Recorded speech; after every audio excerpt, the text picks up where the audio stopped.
This is John Walton, and you're listening to the Power Play Point podcast with the Blue Liner on point and Anna Knox. Here's Wilson, and on the right circle, he scores!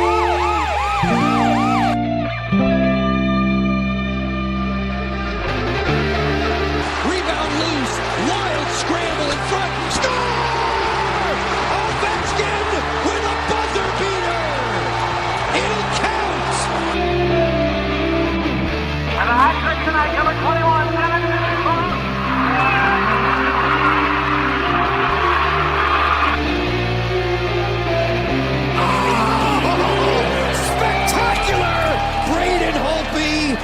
Hello and welcome once again to the Power Play Point podcast. This is your host, the Blue Liner on Point, talking to you live to tape from my humble abode in downtown Glen Burnie, Maryland. And we just survived another cold as hell week, but wouldn't be hockey season if it weren't so cold. Now we're it. We're back. We are now back to your regularly scheduled hockey, as I've been longing to say these last 2 weeks. So welcome back, Caps fans. Hope you enjoyed the break. If that was in your purview, hope you enjoyed what was on. I won't lie, I didn't spend any time on it, but I'm not going to waste any time on that. I'm sure everybody's got their own opinion, and believe you me, I've heard it and spoken it. So not going to waste any more time on that. Got 2 games to cover this week. And so the Mermaid is off for this weekend. So have someone new coming on. I've been begging for you on the other side of the speakers, earbuds, what have you, to come on. And finally, someone has answered the call. Someone new who hasn't been before has answered the call. So I want to bring her on now. Jini Clausen. Come on in. Welcome in. Thanks for doing this. Where are you calling us from this evening? I am in Fairfax, Virginia. And I did say your last name right, did I? Yes, you did. Oh, okay. So I'm like the NHL broadcasters. I want to make damn sure I got the names right. So okay. Yeah, you got it. All right, cool. Okay. So all right. Well, you and I met in a different Facebook room, actually. Just a little background story to the background story. I saw you putting up some posts, and I liked a lot of what I saw, and recruited you to our Facebook group, and you've been a great contributor ever since. But since this is your first time on the actual show with us, let's give you the talk show treatment. So. First question, obviously, I have for you is, when did you become a Caps fan? So I transitioned. I'm actually from California, but so the first ever hockey game I went to was a Sharks game back in the day. Yeah. You've already got something in common with the Mermaid, both from the Bay Area. Nice. So I moved out here in 2005. And I've kind of slowly gotten into hockey over the course of the years. So the first couple of games that I went to were actually Sharks Caps games. And I was like, I'm happy no matter who wins because I like both of these teams. And then slowly over time, I was like, okay, I can root for the Sharks as long as they're not playing the Caps. And then it just kind of slowly turned into a full-fledged Caps obsession. Okay. So I've been following pretty closely the last few years, and it kind of goes up and down. But I've turned into definitely I'm going to watch all the games, and I'm going to try and plan things on evenings that games don't happen so that I can catch them all. So okay, so do you still have kind of a thing for the Sharks even after all of that? Certainly not in the way I am with the Caps. I check in on them. I have friends from college who are big Sharks fans. I will actually be traveling to California in March for our West Coast trip. So I will be going to the Anaheim, LA, and Sharks games. Oh, nice. Yeah, so I'm super excited about that. I have family and friends out there, so it kind of works well to, see everybody. But I absolutely have no no loyalty to the Sharks when they're playing the Caps, like Caps all the way. Okay, because some folks have what I like to call a girlfriend or boyfriend team. That's kind of their second best. You have your spouse team, which is your main one, which of course for me is the Caps, and the Sharks have been kind of that secondary team for me for a while. Right. Yeah, I was just wondering about that. Okay, Yeah. awesome. Sounds very very cool. So who's your favorite player in the Caps right now? Oh gosh. I feel like if you asked me 2 years ago, it would have been like Wilson without a doubt. And he's still up there, but we have so many I feel like I have so many favorites right now because there's everyone's shining. I love Chikrin. I love PLD. I'm specifically I can't wait to wear a PLD jersey going to the Kings game. I feel like we have so many, and I'm loving Frank. Frankie's been just the best addition. So out of all those, I'm gonna put you on the spot here. I know it's tough. I'll put you on the spot here. Out of all those guys you just mentioned, is there one that's really, really sticks out? I mean, I guess it has to be Tom. If I have to choose just one, it's got to be Tom. Because often on the ice he's just such an amazing human being, and I love all the animal rescue work he does. All of that I just think is so fantastic. Very, very cool. So, okay. So I guess if I have to pick one, it's definitely Wilson. Sure. Fan favorite all around for lots, including our regular co-host, the Mermaid. So yeah, another thing you got in common with her there. Lots of commonalities. Yeah.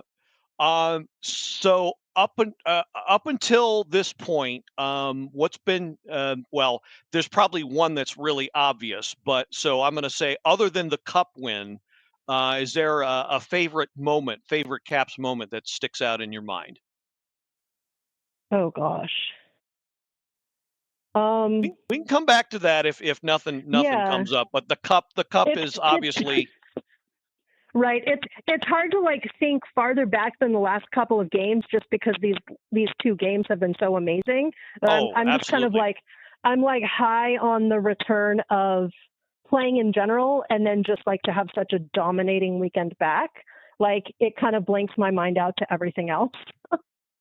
So this whole season so far is pretty much sounds like it's beyond your wildest expectations. Sounds like. I knew we were going to do better than last year, and I was definitely in disagreement with all the NHL experts saying that we were going to miss playoffs this year. I thought they were full of crap from the beginning. So I definitely expected us to be certainly in the playoff run, and certainly big contenders in that. I was not expecting leading the league for as long as we have. I mean, that's just freaking. I think that blows anyone's expectations out of the water. Yeah. I knew they'd be better, but I don't know if anybody saw this coming. Right. So yeah, I'm with you there. I think Carbs has just this magic to pull the best out of everyone. Yes. And with the additions and with everything that with him and with the additions, it has just this season feels magic. Everything is just phenomenal. Yeah, I couldn't agree more. Okay, so we're going to get a tad bit more personal here. So I like to ask this of everybody who comes on. What do you do for the almighty paycheck? I am an accountant, and I also have a dog walking, pet sitting business. Awesome. Okay, so we like numbers on the show. Love animals. Definitely love animals. And Anna's got two dogs of her own. I have a tuxedo cat. Oh. Yeah, and speak of the devil, he just walked in front of me just now. Hopefully he doesn't beg for his supper, because I made sure to give it to him before That's we went on. I fed my dog right before so that hopefully he would. I walked him and fed him right after the game so that we could talk uninterrupted. But he'll likely bark at the cat at some point. It's fine. It's fine. Animal, like I said, animals are loved here. They're welcome to speak up whenever. So, okay. Awesome. So, all right. So great having you on. If there's anything you want to plug later, we'll get to that at the end. But thanks so much for coming on and doing this with us. And yeah, let's dive right in. So as I said, 2 games, and I'm sure, well, hopefully, all of you listening watched or got to watch or well, watched and listened.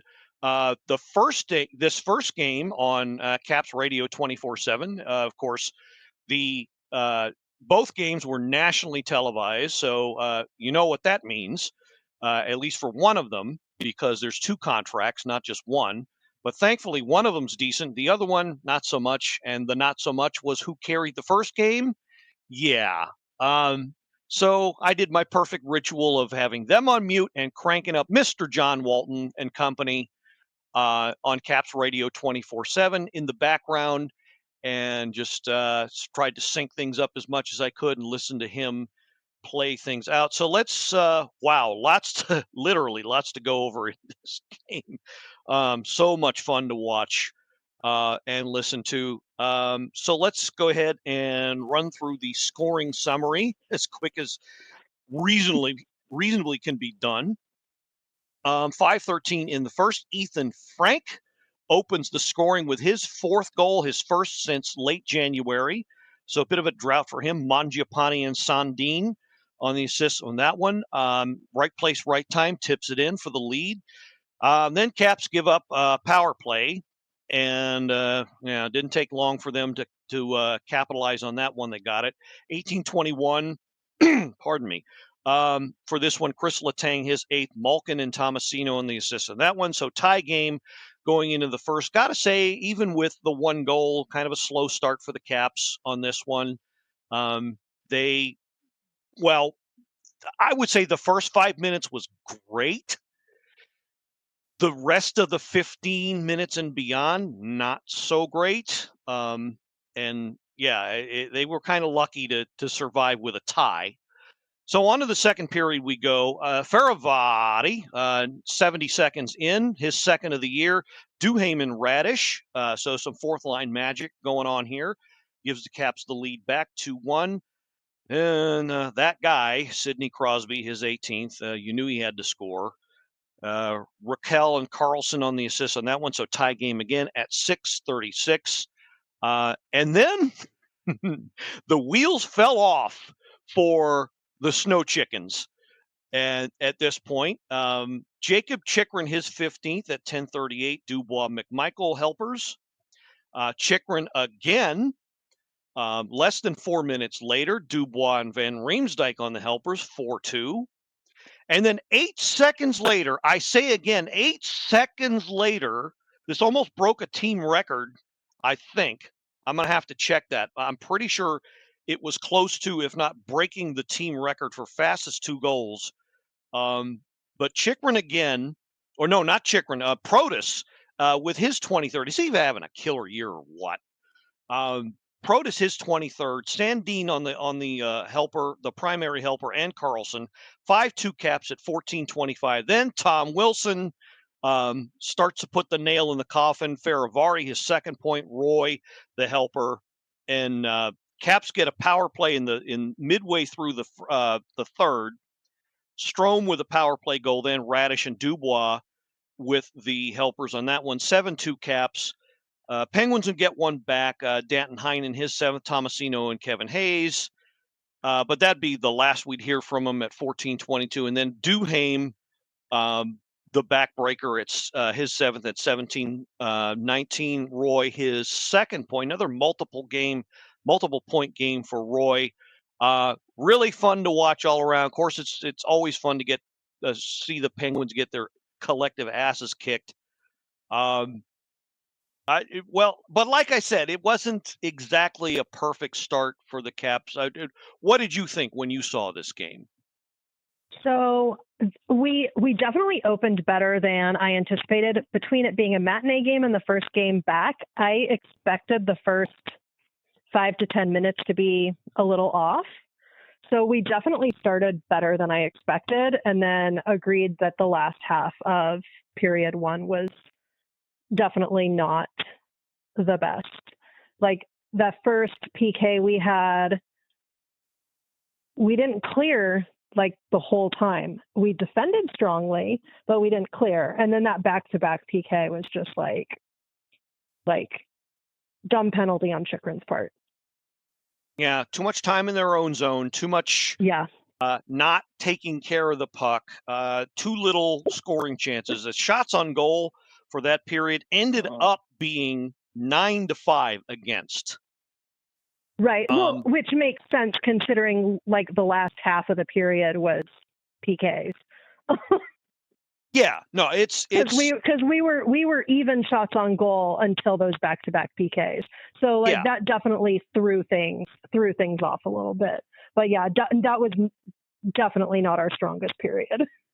No, and it's somewhat understandable that if you like, I like to say if you feed your cat X-Lax, they can't stay out of the box. Well, neither could the Caps in this first period at least. And yeah, that nullifies your ability to generate scoring chances. So it was kind of a natural that way. So even so, I was, Pittsburgh's not devoid of offensive talent, obviously. So again, I think they were got off a little lucky not being behind in that period. Not that I think that would have changed things, but it would have made things a lot harder, obviously, to get things going. Now the Caps woke up. Boy, did they wake up! So the shot totals for them 13 and 13 in the final two periods, barely outshooting the Penguins in both of them. So and it actually ended up getting outshot for the total 31-32, but very very much improved output. A little bit was made from the talking heads of how just about everybody got on the score sheet except for three people. For Ovi and Dowder.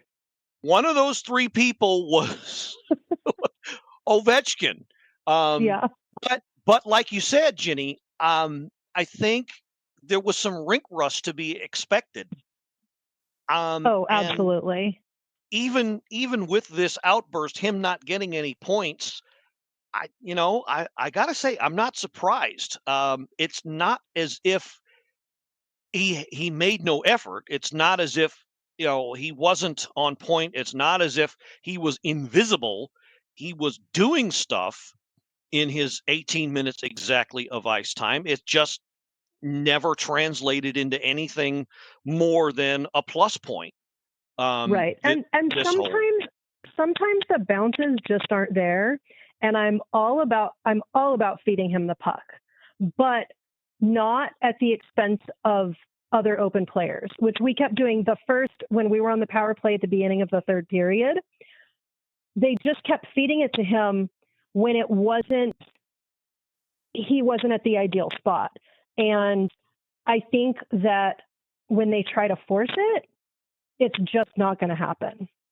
You just have to be. I think they were trying to force it too much, and I've noticed in games when they do that, that's when he doesn't end up with points.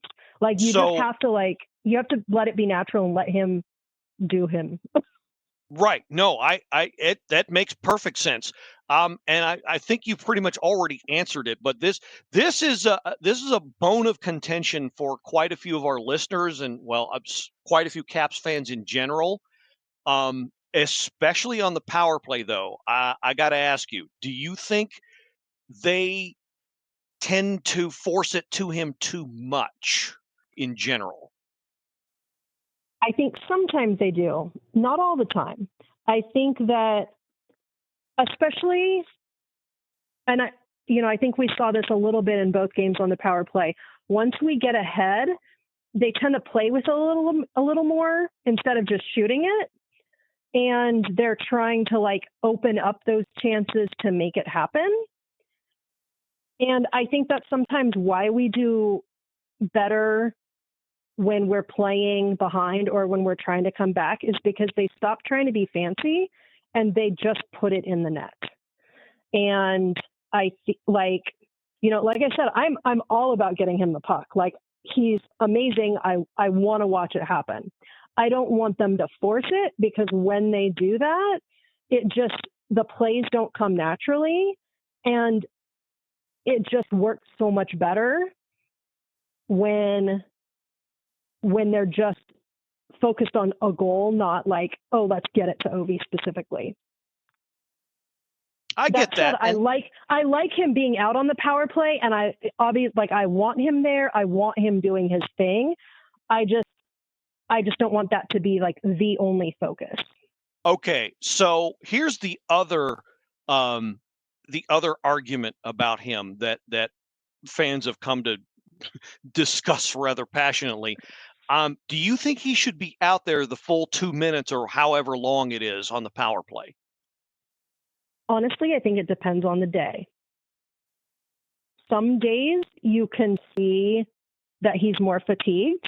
And I think on those days, like whether it's him admitting it or Carb saying, hey, this is not your day, I don't think it should be cut and dry one way or the other. I think it should absolutely depend on his game, because you can see it. Like, obviously he's not as fast as he used to be. He's still very physical, but you can see the days that his legs are just a little more tired. So I think it needs to be flexible based on the day he's having. Wow, that's I knew there was a middle ground. I just never I could never put it into words. And I think you just did. So for people on both sides of the argument, I hope you all heard that, because I think that's probably the best way to handle him right now, especially now that, Carberry said it before the break. Look, the best is yet to come with him. You're going to see him do a lot of amazing things. And if you got somebody with a hot hand, you got somebody that's obviously on a hot streak, then you get it to them as much as they can. Absolutely. And that's how Chicky was. I mean, he was that was the Pens was his first multi-goal game with us. And like, you could see he was feeling it. He was shooting it every time he got the puck. Of course he wanted that Hattie. But like, when those games are on, like, you just have to go with it. Yeah, I think like no other coach before him, with the possible exception, not the possible, with the definite exception of Barry Trotz, I don't think any other Caps coach before has had that sense of how games are going, like Spencer Carberry has. I think that's that I don't know what factor that you can't nail down, but he just knows, what Absolutely. to do. Now that said, I do have a few criticisms of stuff that he does and still does. I think he's still trying to put together, a game plan from start to finish. I think it's maybe at this point 60% done, and there's still stuff that he does from time to time that I don't really care for, such as playing the fourth line a little too much at times. But other than that, yeah, I think that's his probably his greatest and most understated strength is that finding, that pulse, finding out how the game is going and adjusting as the right way. Yeah, so. I think I feel like he's very tied into the players, both on a professional level and a personal level. I think that was one of the things that, Dubois has said that in multiple interviews. Like, part of the reason he loves being here is how he was welcomed as a person, not just as a player. And I think Carbs is really bought into that with all of the players. And I feel like you see that in the way they play for him. Definitely. And if something's definitely rotten in Denmark if he doesn't at least get some consideration for the Jack Adams Award for Coach of the Year, if not win it outright. I would be shocked if he doesn't win it this year. Yeah, for sure. All right, so we're going to go ahead and move on to the next game, which was just played a little while ago back home in the friendly confines of Capital One Arena. And this one was another, if you like goals, well, you like this game. At least I hope you did. So let's run down the scoring summary for this one. 10 goals in this one, as opposed to 11 in the previous. My goodness. So 142, Caps give up a power play. Stop me if you heard that before early in the game. Leon Draisaitl, 42nd of the year. Nugent Hopkins and McDavid. The assists on that one, not really a whole lot. Charlie Lindgren can do to stop this one. If Ovi's office is the left circle, then Draisaitl's is that 2 feet in front of the goal line on the opposite wing. That's his office, and that's exactly where he launched it from. And yeah, like I said, no chance for anybody to stop that one. And then Tom Wilson ties it up with extending his career best 26th. Dubois and Roy with the assists on that one. That one came at 17-15.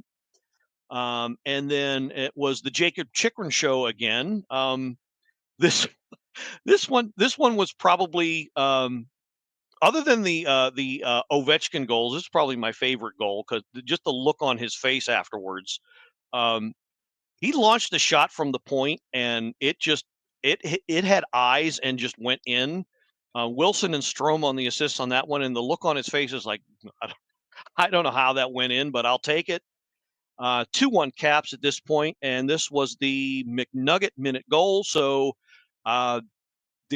excuse me, I got to do it right. The magical McNugget minute goal. So free 6-piece McNuggets with a $1 purchase on the app. Tomorrow, if you're into that sort of thing. Some people aren't. Some people are. I like mine with barbecue sauce, but that's neither here nor there. On to the second period, and then it became the Alex Ovechkin show. Then the captain woke up and said, I'm taking this over, and I'm making this game mine. His 27th, a nice little snapper from the slot area. Strome and Protas on the assists on that one. Caps would take the 3-1 lead at 8:53. And then they would go on the power play, and this would be your game winner right here, 18:39. Chikrin on the assist on that one. Nice one from the office area. Slaps it on in for his 28th of the season. And it was all over, but the shouting pretty much at this point, even though he had a game and a half left to go, or half a game left to go. And then Connor McMichael woke up. Of note here, first time 20 goals. Nice to see. He's been a little quiet lately, but nice to see him get on the score sheet. This was his 20th. Carlson and Protas on the assists on that one. Protas, speaking of quiet, Protas having a quiet, successful game. I thought he made a lot of great plays in this one. And then, Oilers start to come back a little bit. Nugent Hopkins from Arvidsson and Hyman at 6:35, making it 5-2. Strome gets one back at 10:38. Protas, that would be his third point of the game, third assist of the game. For the primary assist on that one, Carlson, the secondary, 6-2 Caps at 10:38. Jeff Skinner getting the last strike for the Oilers at 15:05 on a wraparound, no assist there. And of course, the cherry on top of the whipped cream, on top of the sundae, which we all enjoy. Yes, we're a food-centric show here. 17:22. For some reason, the Oilers decided to pull their goalie. and the crowd was feeling it. Everybody was feeling it. Ovi happened to be taking a shift, and I forget who it was, but the Oilers player took a shot right in front of Ovi, broke his stick, and you know what happened there? Bullseye from about 120 feet, third of the game, 29th of the year, and he is now 12 away from the record. 17-22, hat trick, McNuggets, pizza, birthday party all around, hats raining down. Yeah, you get the idea. Okay, so let's look at the vitals. This, I think, was an even more dominating game from the Caps. 34-25 shots on goal. That's just the basic right there. That tells you the basic. But really, if you watch the whole game, obviously, I think the Caps did a much better job locking it down, which they had to, I think, in this game. Absolutely. And now this surprised me a little bit.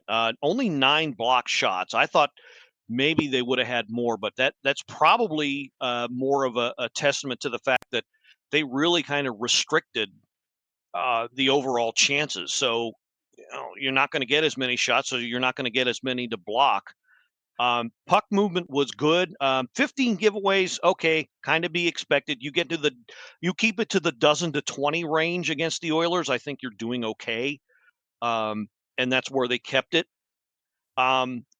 Yeah, second period was the only lapse in shots, only 8 there, but even so, 8 shots. Well, they had 1, 2, 3 goals, 3 out of 8. That's about 36-37%. Yeah. Can't ask for any worse than that. So Yeah, so what's interesting is before this weekend, our goal differential in period 2 was 4. We doubled that to 8 during the Pens game, and now it's 11. So we almost tripled the goal differential in period 2 in these 2 games. And the second period, for some reason, this season anyway, has always been the one that gave them so many fits. Right. So it's interesting how dominant it was in both of these games. Yeah, these past 2 games. So I kind of hope that that's a trend, because as we get closer to the playoffs, games are obviously going to start to mean more. And then when you get into the playoffs, what have we been saying on the show for forever? Well, 60-minute game. So yeah. If you can play that, then yes, you're going to win games, and then you're going to win series. And that's the key to it all. But if you can limit a McDavid, and I don't care how tired he was. He was up for this game. He was willing to play. He got a point, or at least a point in this one. Right. So you got to get. You're facing the likes of McDavid and Draisaitl, and Zach Hyman, who got 40+ goals last year. Can't ignore him. Nugent Hopkins is a decent playmaker. So I don't know. I was they got 3 goals, but I was kind of impressed. I thought they had to rely on Charlie a little too much. I don't like when they do that. They rely on the goalie a little too much in the first 10 minutes. Didn't like that. What do you think? Agreed. And he made some great saves, and I think that we get a little too used to both Chucky and LT being there when that happens. And, sometimes that ends up biting us in the ass. It didn't, it was fine today because we were so dominant the rest of the game. But, I'm always happy to see Chucky get a win. I think that the fans have been unfairly harsh on him this year. Yes, agreed. And well, first of all, a win-loss stat, I think, is one of the most meaningless for goalies. Because, you can still have a fantastic save percentage. And especially the first half of the season, Chucky was lined up for like the hardest teams. So he was in the hardest games. And now that's balanced out a little bit. But like, now, of course, no, he's not doing as amazing as Logan is. But Logan's also like, second in the league? So that doesn't mean that Charlie's terrible. It just means that he's not as on point as Logan. So I was very happy to see him get another win today. Yeah, me as well. And I can't put my finger on it, but no, I think Charlie's gotten an unfair shake this year. Some of my Twitter friends have agreed that for whatever reason, they don't lock it down as much in front of him. They play a little too loose in front of him. I think they got a little too used to what he showed them they could do last year. I think I've also heard that this year's Charlie Lindgren is the real Charlie Lindgren. I don't know if I agree with that. I think somewhere in between what we saw last year and the worst we've seen this year, I think it's more like somewhere in between that. I think this tandem works. I love the tandem. I think it's fantastic. We have two really good goalies. Why on earth would we sit Chucky on the bench and wear Logan out? That's just nonsensical.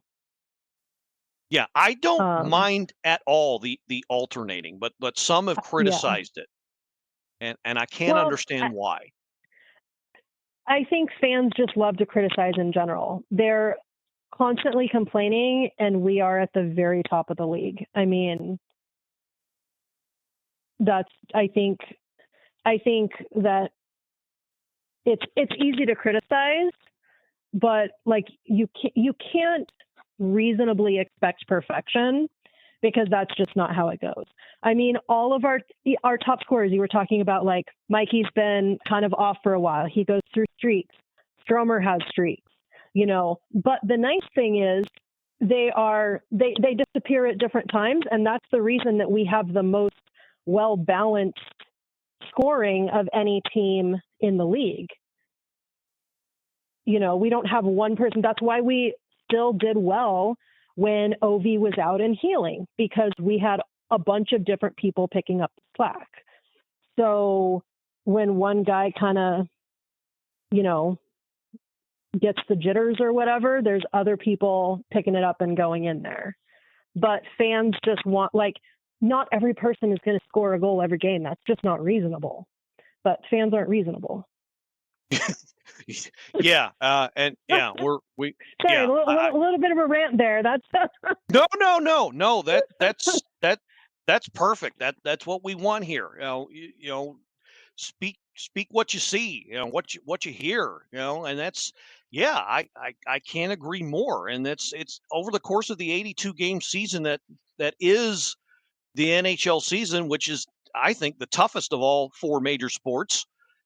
Agreed. Now, you can't reasonably expect every game to be 100% perfection from every player. And like you said, there's it just seems like the one of the secrets to the success of this team so far this year is from week to week, every guy or every couple of guys step up and have a great week or a great couple of games that's just enough to get them the point or the 2 points, whether it's it's the goalies or making a needed save, or sometimes it's Wilson getting a tie goal late, sometimes it's Chikrin stepping up and getting goals early to knock the team out, sometimes it's Dubois making both defensive plays and setting up plays and scoring when he needs to. A little of everything. He is so fantastic. And I think anyone who is still meh about him is not watching closely, because, when he's not scoring, he's setting up Tom Wilson to score. He's setting up someone else to score. He is such a fantastic playmaker, and he's so smart, and he knows where to be, and he makes it happen. And I think he's absolutely phenomenal. Well, I think I figured out the knock on him, or why he gets such a knock. Last year he was on a team that didn't use him right. That was the Right. problem. But the way he plays, he's a big guy, and he's not afraid to throw his weight around when he needs to and when he wants to. But he's also so skilled that he makes things look so effortless. And Right. people see that. People see that, and it's like, he's not trying. He's not skating hard. He's not trying. Well, if you if you have a good skating technique, you don't have to look like you're, you know, out of breath and panting and pumping your legs. If you've got a good technique, it does look effortless. Yeah, I think I think that's part of it. that's a good point, because he does. I mean, everything he does looks effortless. And I think that's a fantastic point. And I will freely admit that, yeah, when I first heard of that deal, no, I was not a fan of it. But I will say that it didn't take him long to convince me. Yeah. So I was very optimistic. I am just watching what Carbs did last year. I was like, if he thinks this is good, I totally trust him. I think this is going to be fabulous. And just seeing how he talked, and like when he's talked in interviews, he's talked about the fact that he's like, I need specific direction. I need a coach to tell me exactly what he wants. And he goes, I didn't get that at the Kings. They weren't doing that. They were just, and I think Carbs, like I said earlier, he knows how to pull the best out of players. He's specific. He tells you exactly what he wants, and that's what Dubois needed. For certain, and it shows.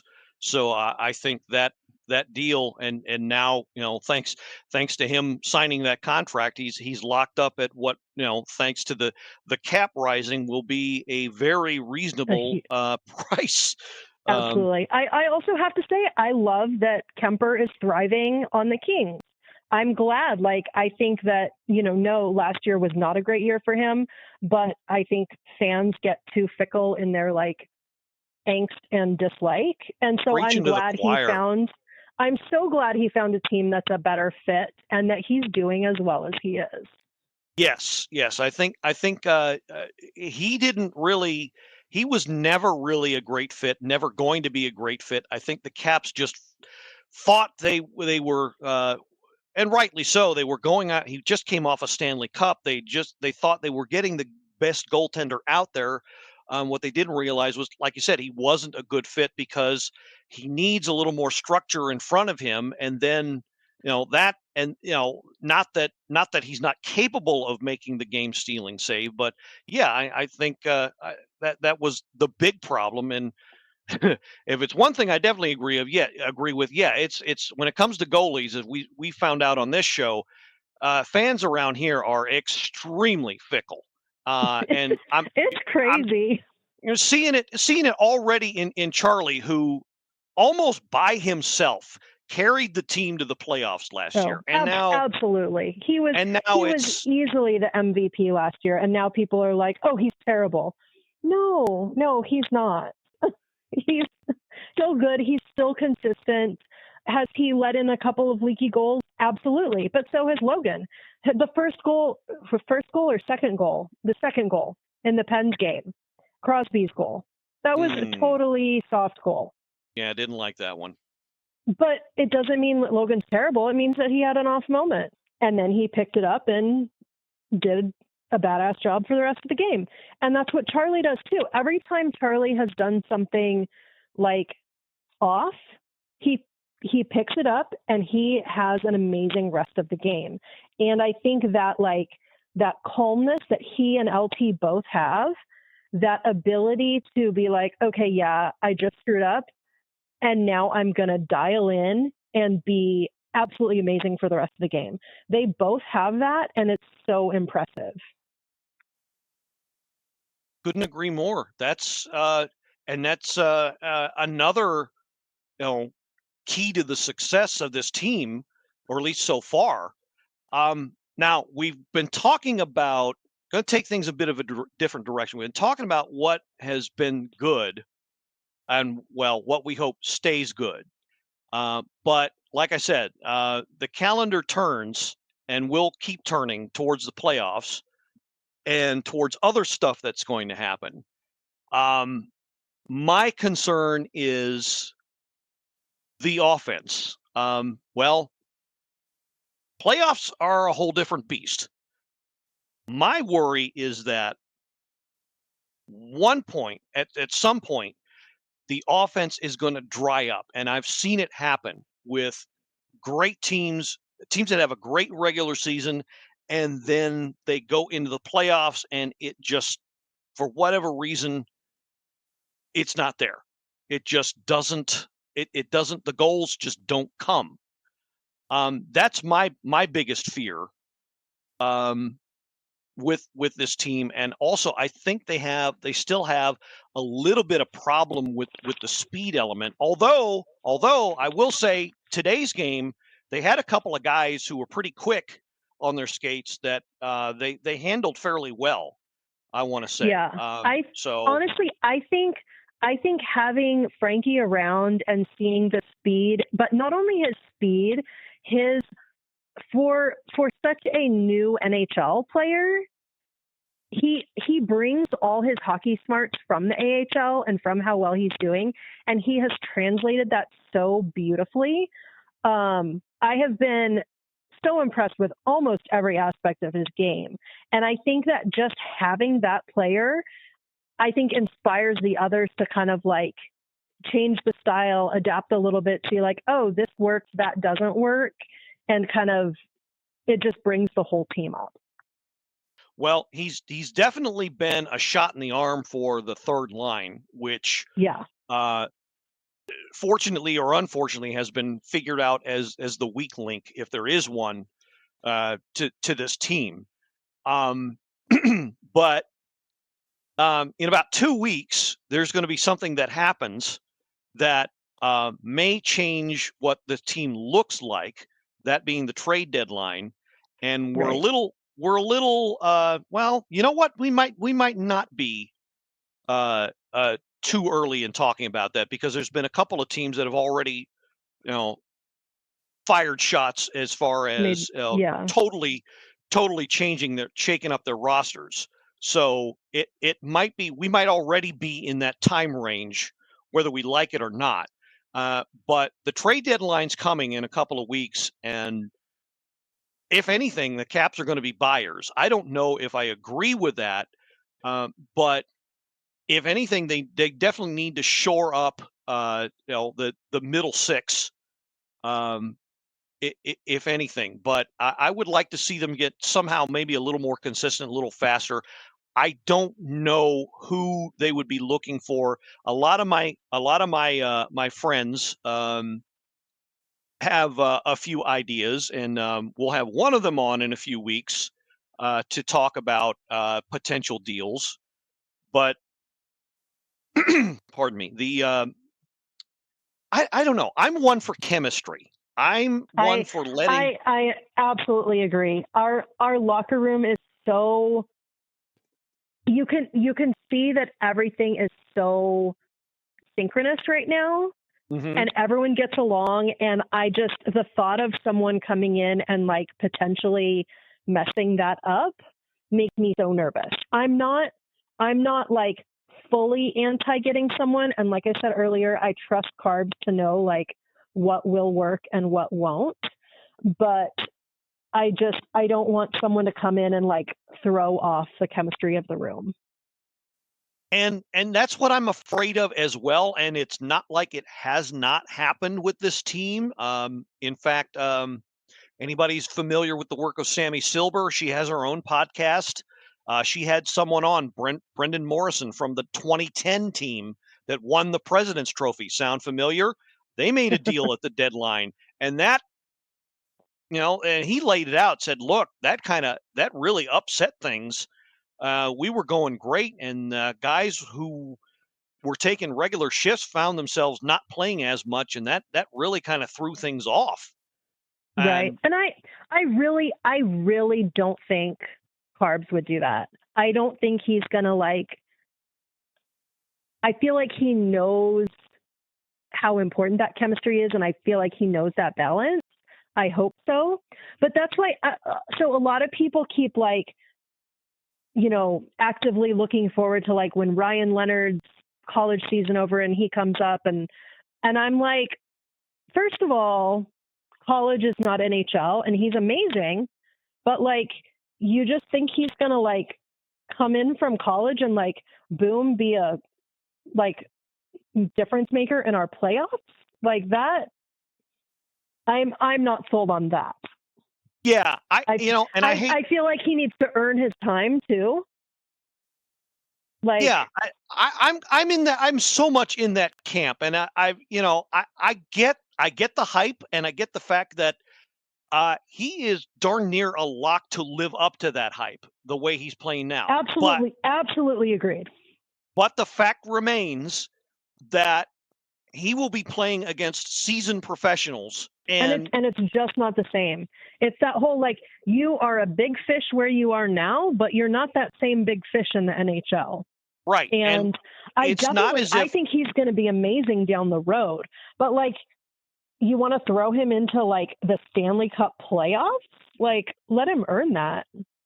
That's my opinion. Yeah, I don't think it's going to be a case where he steps in and boom makes the difference right away on the ice. He's going to have to learn. He's going to have to learn things off the ice first. That's the point I've been trying to make. He's not going to be this big impact player right away. He's going to need to grow into his role. I think it's not fair to him. It's not fair, certainly not fair to the roster if you inject him in the lineup and expect him to do the same thing he's doing at the college level. I don't think that's very reasonable. And this is probably burning the ears off a lot of my fellow Caps fans right now, but it's not. No, I totally agree. It's not the same. It's not fair to him. It's not fair to the current roster, and it's just not realistic. I mean, how many players do amazing in the AHL, and then we pull them up, and they just flounder? Frankie's the exception, not the rule. And of course, and he still has stuff to learn. I think that he's a difference maker when he's out on the ice, but he needs to learn how to, win those tough board battles. Leonard's a smaller guy too. He's not right. He's not Wilson size. No. He's gonna have some changes to make. So I think all these people who are just expecting him to come in and be a game changer, a college player as good as he is not going to walk onto the best team in the NHL right now and just kill it. Right. Now I will say this much though. I think US college players are better prepared to transition to professional more than Canadian junior players are, because it's a whole other ball game up there.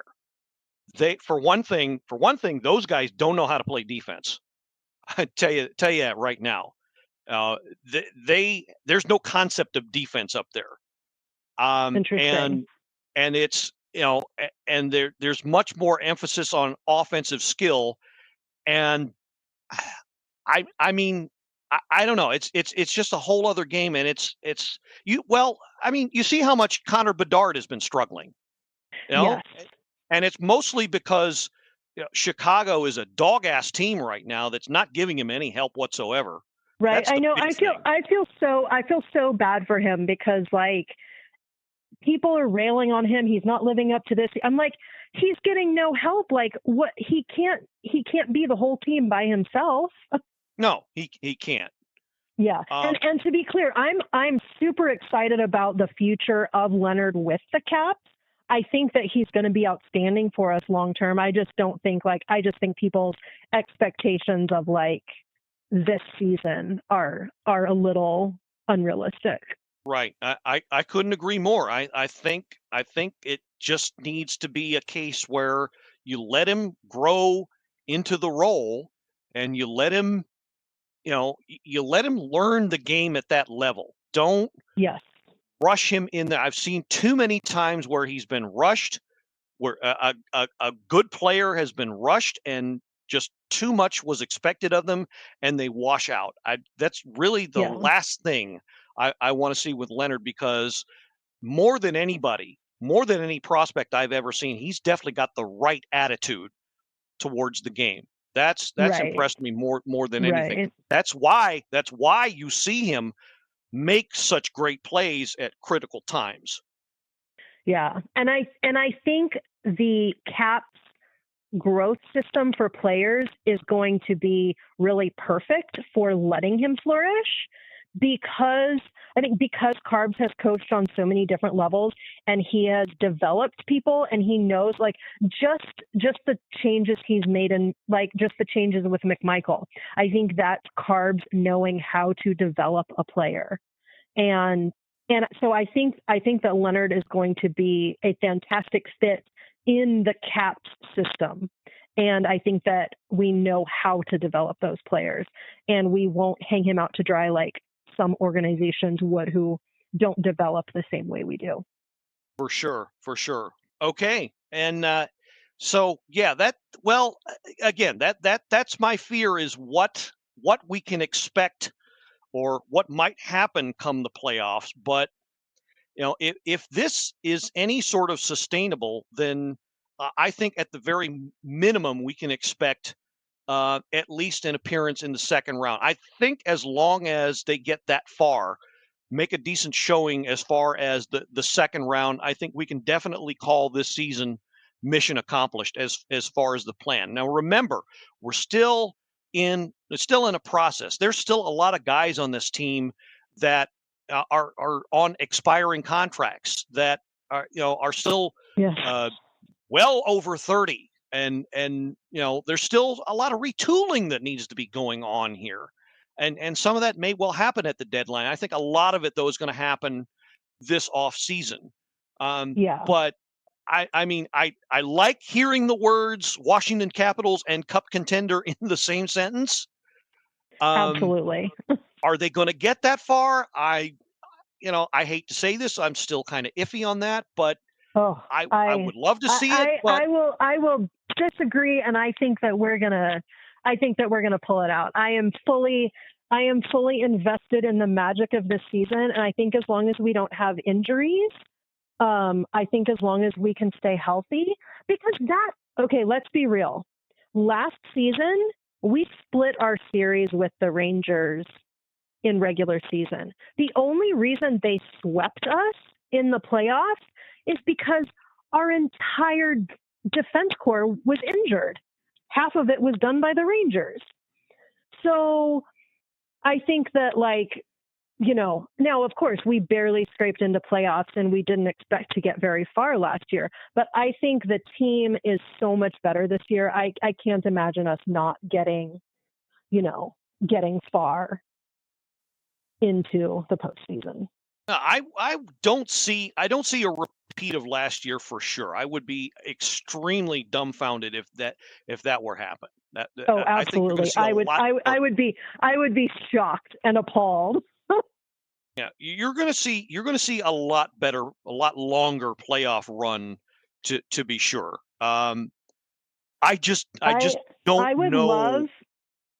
I would love the finals to be either us and the Jets or us and the Oilers. That's what I want. Yeah, with us taking it, of course. that may be that may be something. I think that's going to have a lot of eyes on it. But I'm a little more skeptical. I would have to see how things play out in the last week of the season, into the first couple of games in the first round, and I'll have a better idea.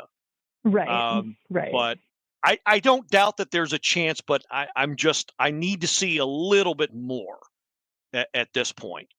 Well, speaking of the near future, so previews of coming attractions as we always do.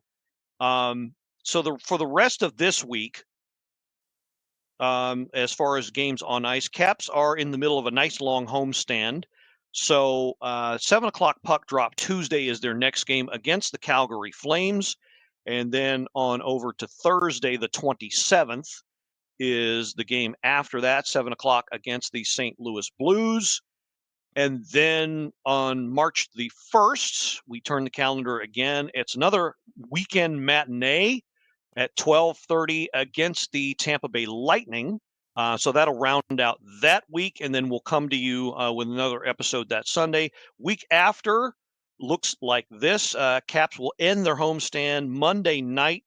A little bit of early start here. Not sure why it's an earlier start, but the listed start time is 6:30 for March the 3rd against Ottawa. So play the Senators then, and then up to New York to Madison Square Garden against the Rangers at 7:30, and then back home Friday the 7th. Yours truly and Mrs. Blue Liner will be at the game. At this game, it's trade deadline day, so it's going to look very interesting. But a Friday night game, 7 o'clock puck drop against pardon me, the Detroit Red Wings. I will be at that game as well. Awesome. Cool. So yeah, hope to see you there in person. Yes, that would be fantastic. Yeah. Sweet. Good to know. So yeah, that's the trifecta bobblehead that I got the first two, the Gartner and the .com caps bobblehead. So that's going to be the third and final bobblehead, which honestly, Mrs. Blue Liner wanted more. So that's really the reason why we're going to this game. That was why I picked that game. I was like, I must have that bobblehead. Yeah. So but it'll be a triple header for me. And yeah, I'll let you know what section I'll be in for that one. So yeah, I definitely like to meet you live for that one. And I think not long after that is the California road trip that you mentioned before earlier. Yes, March 11th to 15th is that road trip. When they go on that road trip. So a lot of interesting matchups to come. And yeah, this I mean, all we can hope for is that they keep going. And yeah, a lot is made of the OV chase, but as I'm sure we all know by now, they are so much more than that. I hope the league has learned that the Caps are so much more than that. I don't want to say they should coast, but they have every right to coast for the rest of the season. I think the playoffs is just about a guaranteed at this point. So it'd be interesting to see how they play things out these next 2 weeks leading up to the deadline and see what they do. So that'll pretty much wrap it up. So is there anything that now we got a little bit of time left? Is there anything that you want to give a quick plug to, or shout to anybody who'll be maybe listening later? I haven't thought of anything. I'm definitely going to be sending the link to some friends who want to listen, even though they're not huge hockey people. I'm like, it'll just be like listening to me talk after the game.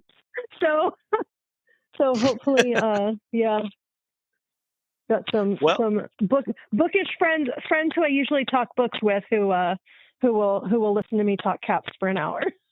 Awesome. Well, be sure to tell them about us, and if they're so inclined, they are also more than welcome to come on as well and talk Caps hockey with us.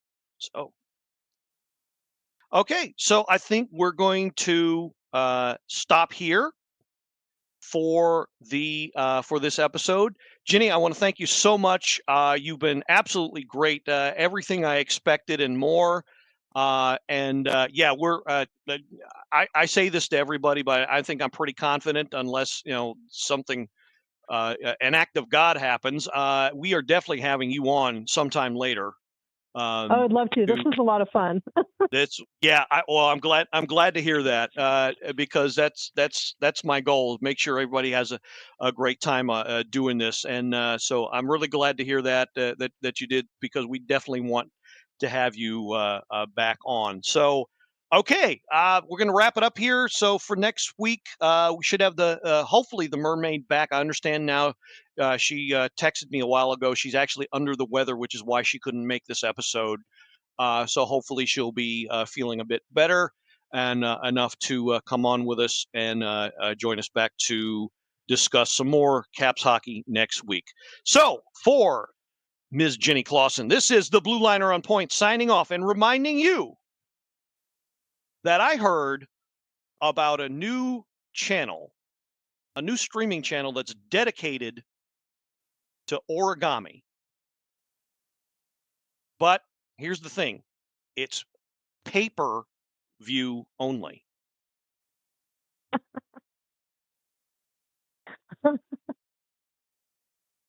Hallelujah, and let's go Caps.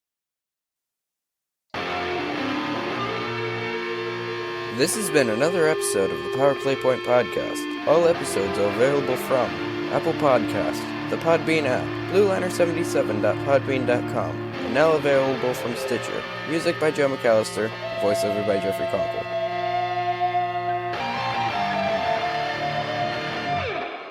Good morning, good afternoon, and good night, Power Play Point Podcast. Thanks for listening.